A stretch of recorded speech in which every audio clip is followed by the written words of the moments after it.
The Game Awards happened a few days ago and I'm on the fence with how I feel about it. In this video I'm just going to go over the announcements and awards that I liked because there's a lot to talk about and unfortunately I'm just not interested in everything, but I'm here to talk about what I liked because I do still want to talk about it even though it's been a few days, so I apologise this is a little late, but let's go. First announcement that caught my eye was Have a Nice Death. It looks like a fun 2D game that gave me a lot of Hollow Knight vibes because of its art style and animation.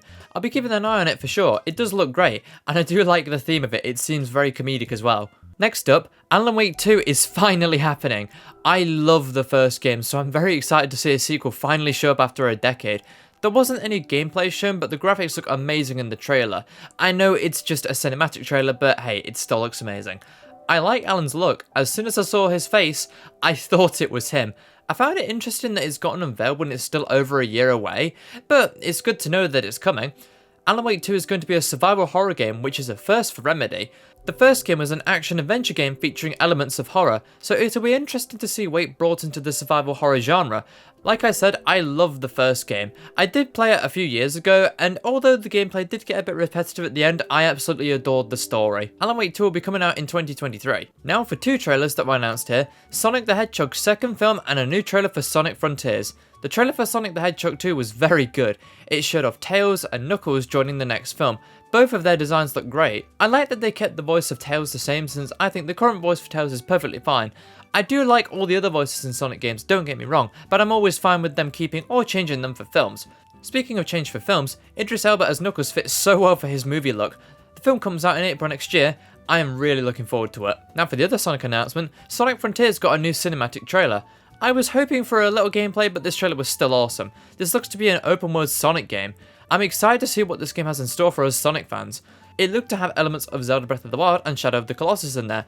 I apologise if you've heard that before, but it is very similar to how Breath of the Wild and Shadow of the Colossus look or play. The game has a release window of late next year. Cuphead's DLC finally got a new trailer and a release date at the Game Awards. The DLC is called Delicious Last Course. Very clever there. The DLC looks to be the same playstyle as the main game, just with new bosses. It looks great. I've always admired the art style of Cuphead, and the fact that it's hand-drawn is insane.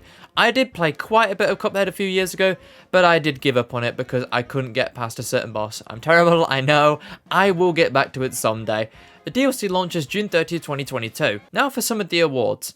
I was very happy that Kena won Best Indie Game. I'm yet to play that game, but it looks so good. I was very surprised it was an indie game. It looks like a AAA game to me. Metroid Dread won Best Action Adventure Game, which I was very happy to see. I really wanted Metroid Dread to win Game of the Year as well, but sadly it didn't. The Game of the Year award went to It Takes Two. Well deserved. I've heard that game is very good. Unfortunately, like loads of the games I've already said here, I've not had a chance to play it, but I will definitely play it at some point because it does look like a very good game. There were quite a lot more things shown at the Game Awards, but they were either short trailers that might have featured reused footage, they weren't new games, or personally, I wasn't interested in them. One thing I noticed far more at this year's Game Awards is the fact that there was so much more advertising than actual awards. I like the world premieres, but this should primarily be about awards for games that came out this year. When someone does receive an award, if it's not completely run through like some categories now, they barely have time to say anything before being brushed to the side for the next trailer or advert. I remember a few years ago when most of the awards had developers go up on stage and give a speech.